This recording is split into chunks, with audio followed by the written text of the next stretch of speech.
Je m'appelle Manu, j'ai bientôt 50 ans. Ça fait 5 ans que je roule en tant que chauffeur routier, mais je roulais avant avec mon ancien métier dans les chevaux.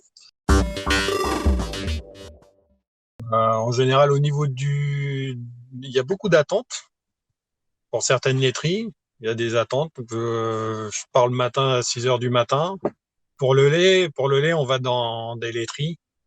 On va charger, décharger, on ramène ça dans une autre laiterie pour décharger, et puis ainsi de suite, quoi. On est éloignés les uns des autres. On a un mètre, on n'a pas le droit de s'approcher les uns des autres. Il y a du gel.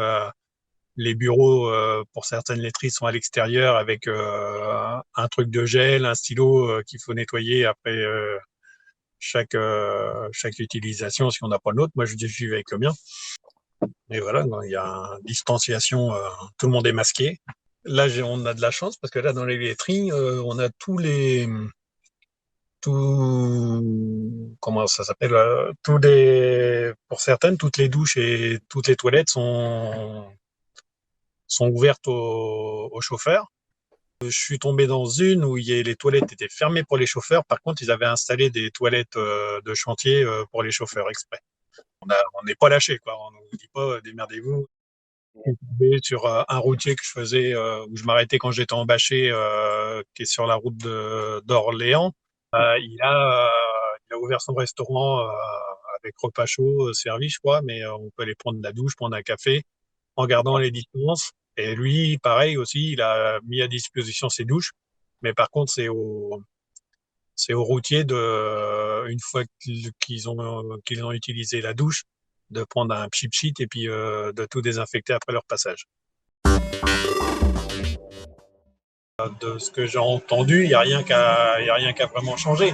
Le seul truc qui a changé, c'est qu'avant, tout au début du confinement, je faisais encore du bâcher.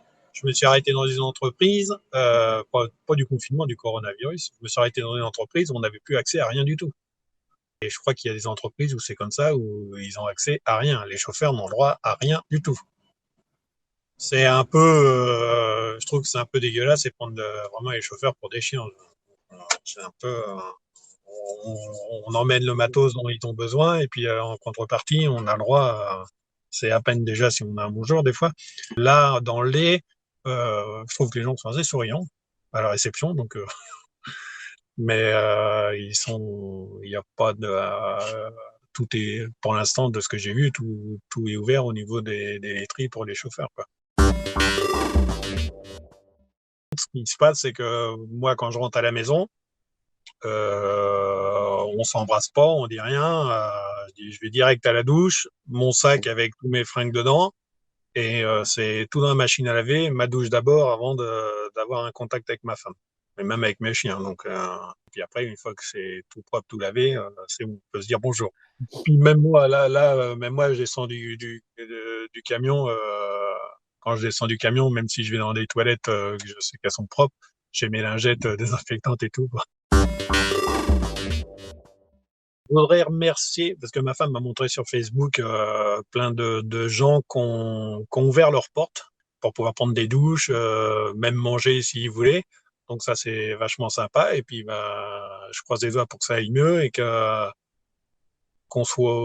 les routiers soient un peu plus considérés par certaines entreprises que de nous laisser crever un peu sur le bord de la route. Que les entreprises comprennent que si on n'est pas là pour faire ce boulot-là, ils n'ont pas le matos, et puis s'ils n'ont pas le matos, ben ils peuvent pas bosser.